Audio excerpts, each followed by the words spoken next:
It is Thursday, and that means we're talking about how to scale your event. Welcome to Event Domination. We go live every single Thursday, helping you scale your event, your conference, your workshop. So we run an event called the Multifamily Conference, and now people have seen what we've done with our conference, and we help other events scale. So we're a little bit late starting today because I was on a call with the leadership of another event that's looking to get our help because they have some big goals in terms of scaling, and then we can go in with our processes, our systems, and all of our frameworks and really help them do that. So today we are going to focus on what I think is the most important piece of an event, of a conference, which is the experience. And let me just tell you the reason why I got into conferences in the first place. And it has to do with the experience, so just bear with me. So I was sitting in my girlfriend, now fiance's condo, and COVID had just hit. So this was in the first week of the lockdowns when everybody was scared to go outside. There were no cars on the road. It was that eerie silence. You look out the window and it's deserted. And we were watching Shark Tank, and Kevin O'Leary was absolutely grinding this guy on the valuation of his company. Now, we were watching Shark Tank, and I had the idea of, hey, I want to run a real estate conference with Kevin O'Leary as a speaker. So I turned to Darcy. I said, you know what? I'm going to have Kevin speak at a real estate conference, and he's going to be the speaker. And she looks at me, and I always had these big, crazy ideas. Right? Everybody has these big, crazy ideas, but most people don't do anything about it. So she rolled her eyes and said, yeah, whatever. And we continued watching the show. But, 3 days later, we had the ball rolling. Now, how is that relevant to the experience? Well, the reason why I had the idea to run a real estate conference was because, to be honest, I hate events. Now, this might sound kind of funny coming from a guy who now runs conferences and helps people scale, but I hate events. Why? Because they all suck. They all look the same. And in the real estate space, especially so, let me describe the typical real estate event for you. It's in a hotel ballroom. You have round tables with the ugly tablecloths over them. Everybody has a name tag. At lunchtime, you go outside, and then there's the lunch buffet, typically the two sides, and it's probably grilled chicken, right, with the vegetables and potatoes. Sometimes you get lasagna. It's all the same shit. And then the speaker, you have that small little stage, there's probably a podium, and then you have the two PowerPoint screens on either side. And it all looks the same. And you go to one event, you go to the next event, you go to the next event, you see the same people every single time. You get the same speakers coming in every single time, and it's not new. It's not exciting. And for me, I don't know about you, but for me, I want to feel excited when I go somewhere. If I'm not excited, if I'm not having a good experience, my brain shuts off. Now, if my brain shuts off, I'm not going to be able to have the transformation that I'm looking for the event. So there's a method to my madness here. Because events, when we break it down, it's all about transformation. Because anytime somebody goes to an event, they're looking to get something out of it. Because on this side over here, we have today. We were actually just going through this yesterday with the team, right? So we have where I'm at today. Today is filled with challenges. It's filled with pain. It's filled with frustration. And then we have tomorrow. Tomorrow is where I want to be. Tomorrow is growth. Tomorrow is solution. Tomorrow is happiness. Tomorrow is success, right? So it's success. It's happiness, right? This is where I want fulfillment. All of those things happen tomorrow. And people go to events because they have something they need to fix today, and they're looking for the solution, the one thing that will help them transform from who they are today into the person they want to be tomorrow. And this applies, I don't care if it's an accounting conference, I don't care if it's a conference for gym owners. I don't care if it's a real estate conference like my event. I don't care if it's an event for people who help businesses scale from 7 figures to 8 figures. It doesn't matter. People go to events for transformation. And if you're not in the right headspace, if you're not ready, if your mind's not engaged, if your mind's not open through the right experience, you're not going to be able to absorb the information in the right state to effect the transformation. That's why people go to events. They want to solve a problem. They want to improve their lives. And I don't mean to sound like this is everything self-improvement. But let's take an accounting firm, for example, or let's talk about lawyers, right? Everybody's favorite people. Lawyers. Lawyers will go to an event. Maybe that event specializes in scaling a practice. So you go from being the only lawyer in the office, right? You're a solopreneur, to building your law firm. What does the process look like for that? Right? And then you'll have speakers sharing the different facets of how to scale a law firm. Maybe you'll have somebody talking about recruiting other lawyers. Somebody's going to talk about lead conversion. Somebody's going to talk about trends in terms of how AI is impacting law firms and how you can outsource things, not to people, but to AIs. All of those topics would be very relevant for this example event. Now, a lawyer coming in, you're going to market that event to solopreneur lawyers who want to scale their firm, who want to start building that firm, have the staff, have juniors start working for them, have the administration support. So they're not doing everything on their own. So they are, even though it's a lawyer, not some raw self-actualization event, they are looking for transformation because they have all their challenges. They don't know how to generate leads, right? If they don't have leads, they won't scale the revenue. They won't know how to make their first hire. They don't know what systems and tech they need. They don't understand the 5 steps down the road on what that looks like so they can start planning ahead. This is why they would come to that event, right? They're coming to effect that transformation now. Tomorrow, like by the time the event's done, they may not be here in the tomorrow, which is exactly where they want to be, but they have the blueprint for it. And they now have clarity of thought and they know exactly what they have to do. And that's why they came to the event, right? So events are about the experience, but events, yes, are about experience, but it's really about the transformation. But to affect the transformation, if this lawyer's in the back of the room just falling asleep, they're not going to be inspired. They're not going to be having their mind open and primed to listen to new ideas and actually understand it. You need the experience to go along with it. And this is where I felt that every single event I'd gone to was really, really lacking. And for whatever reason, for sitting on the couch that time, and I saw Kevin O'Leary busting a guy's balls over the valuation of his deal, for whatever reason, that was the spark I needed to be like, hey, listen, I think I can do a better job. Now, as we've scaled our event, we went from 0, 1,000, 25, as we've scaled our event, has everything gone right?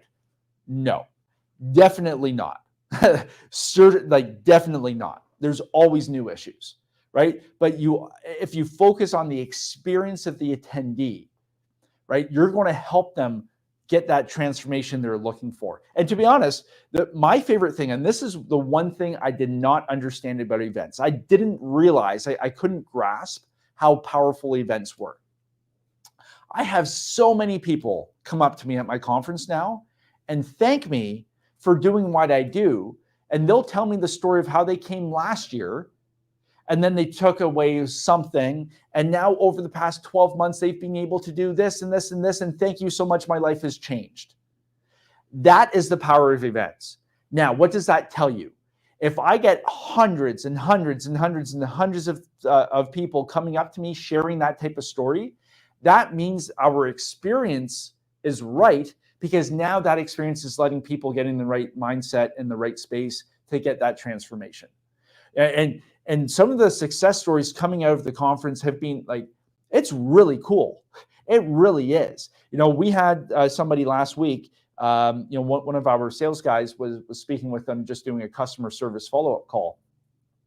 And they're like, oh, we've been able to acquire, it was like 150 units. Like they were just starting out a year ago, but then they learned all this stuff at the event. They learned all the frameworks. They took lots of notes and they applied themselves.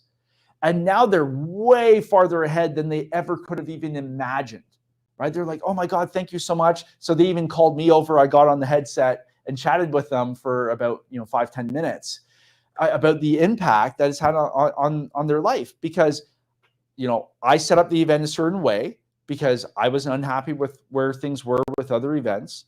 I get people in that experience, and now they have that transformation. And if you run a conference or a workshop, you need to do the exact same thing for your audience. So I'm going to challenge you: if you're running events in hotel ballrooms and they all look the same, and you have the bad lighting and the ugly carpets and all that stuff, I challenge you to do something different.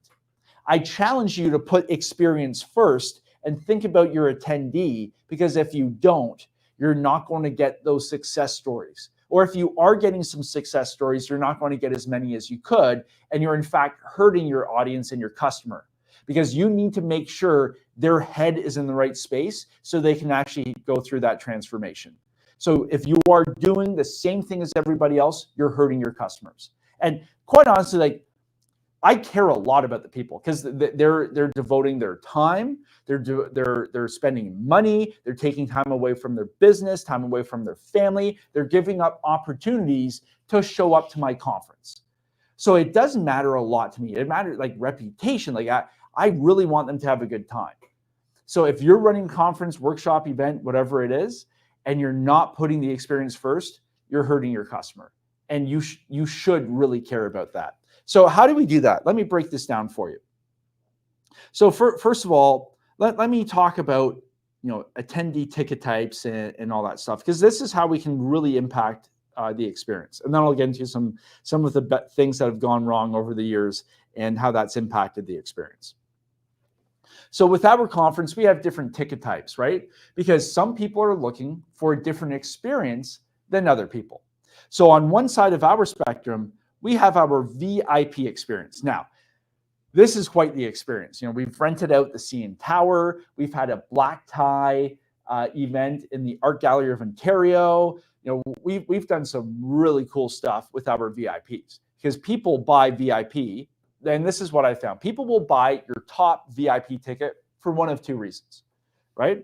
You've got access and you have status. And oftentimes it's a mix of both. And this is what I mean. People will buy VIP for access. They want access to the exclusive events. So when I rented out the CN Tower, we rented out the observation deck. That was really cool. Now, only the VIPs got access to that. So they were a small group of people who paid for the VIP ticket, but in return, in exchange, they got some cool experiences that most people probably would never have on their own. For this year with the black tie event, who gets to rent out the Art Gallery of Ontario? Beautiful building, right, with the stone arches and everything. And then we had access to the red room behind. There was a Renaissance painting gallery. Robbie's put some cool stuff up on Instagram. And actually, Robbie, side note, you remember that video you did for Darcy's birthday? Yeah. That was, I think, our most played video for that month. That was insane. So people want access to that. They also want access to the speakers, right? So people want access to me because they want to be able to talk and bounce ideas off of me and get my opinion and share things, right? That's an important part. And if you have other speakers coming in to your event, if you're running a big conference like I do, they want access to those other speakers. So we do Q&A with the speakers we have coming in. It's this year we had people coming in wearing the shirts of the other speaker. They were so excited. So that part's pretty cool. So they want that closeness and that access, because if you've got, let's say, 1,000, 2,000, 3,000 people in the audience, you've got the big crowd, but you don't have that feeling of closeness. You don't have that experience of closeness. But with VIP, right, small, intimate, select group, you do get that. So you get the sizzle, the energy, the firepower of the big event, and then you contrast that with the exclusiveness and the intimacy of the VIP. That's VIP. That's why people pay for the access. Now, there's the status side, right? There is. People like being special, and it's true. So do I. Any event I go to, I buy VIP, right? Because I want to be with all the other VIPs. Because generally I've found that you get better quality people, and the people I want to connect with are the people like spending the most amount of money for every event they go to. That's who I want to meet with. So I pay for the status of a VIP because I know the other people who are like me will also pay for the status of VIP because they want to hang out with the other VIPs. So they will pay for that. And then quite honestly, like some people, they just want to say they're a VIP. They want to take pictures in the VIP room. And you know what? That's awesome. That's great. That's why we do these cool experiences. So that's the VIP. And this is how experience sells. Because if you're able to offer something really cool that they wouldn't be able to, and trust me, for next year, we start planning our event 14 months ahead. So we've before this year happened, we were already planning for next year because we're like a cruise ship, right? It takes us a long time to turn now. We're not a speedboat. So we have to set things in motion well in advance. And let me tell you, Katie, who's our operations director, she has some really amazing ideas for some VIP experiences for next year that we're already working on. And I'm I'm always trying to outdo myself for next year. So that's the VIP. Now, on the other side of the spectrum, you've got people who want a different experience. Some people, they don't want the access, they don't want the SaaS. They just want to get in the building and feel a part of the event. Great. Well, we give them that experience. So you'll have another, some people call it general admission. We have our different names for the tickets, but for general admission, the content on the main stage,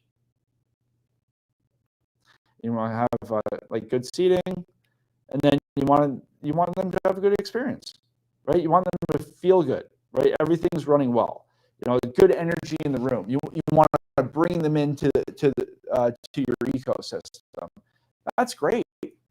Now, a huge difference in terms of price point, but also huge difference in terms of the experience they have, right? So somebody coming to general admission is going to have a very different outlook and experience at my event than somebody who's coming for VIP, because the honest answer is that the experience is so different.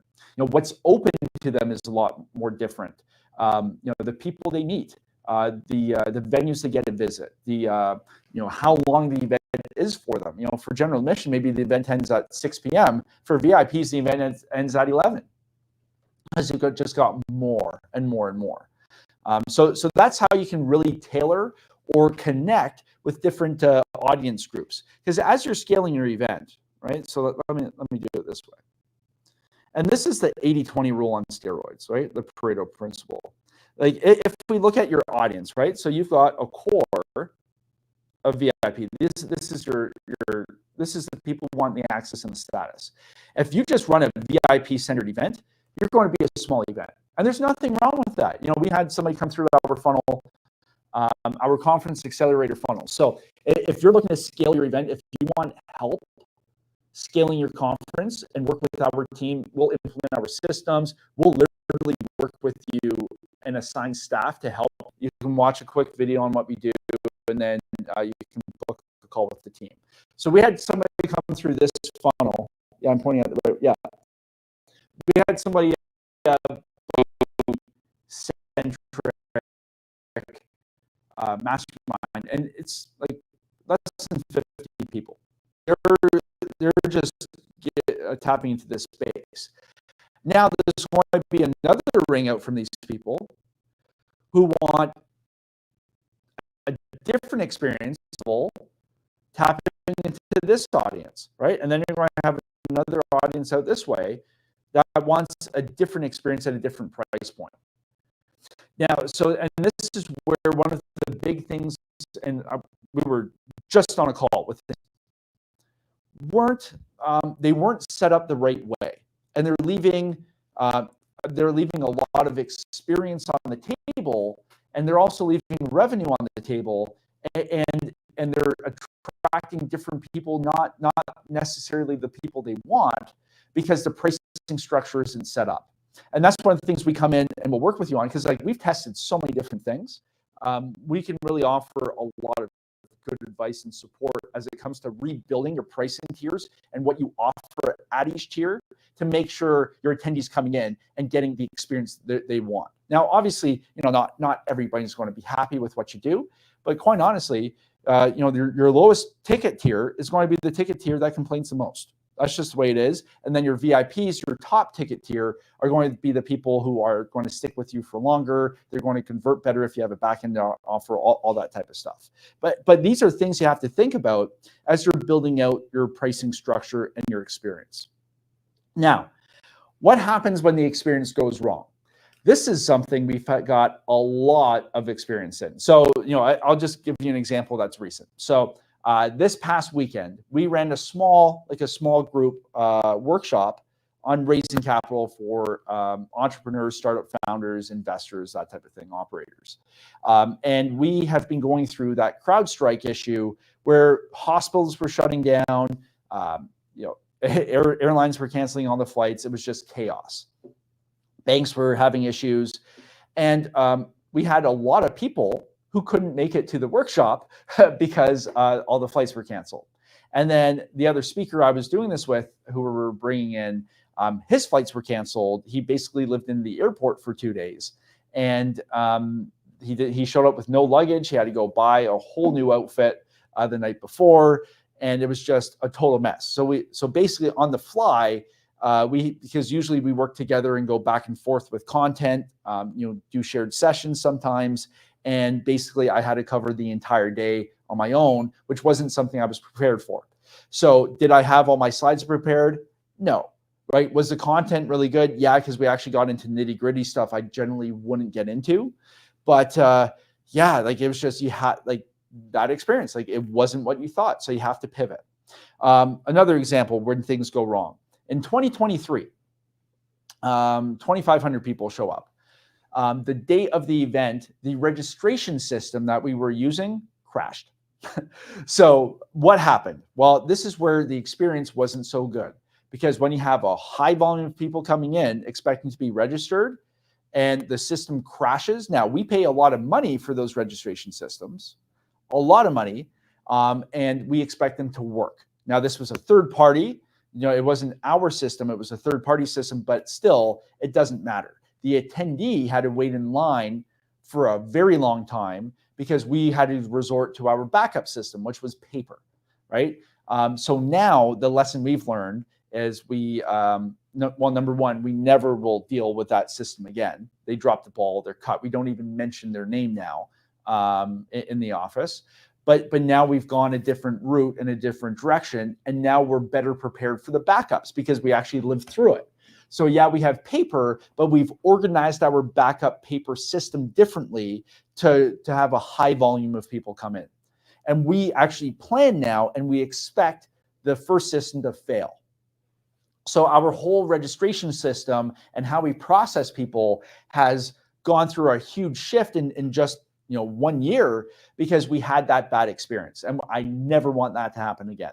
So yeah, was the event in 2023 amazing? Yes, it definitely was. Was I unhappy with how registration happened?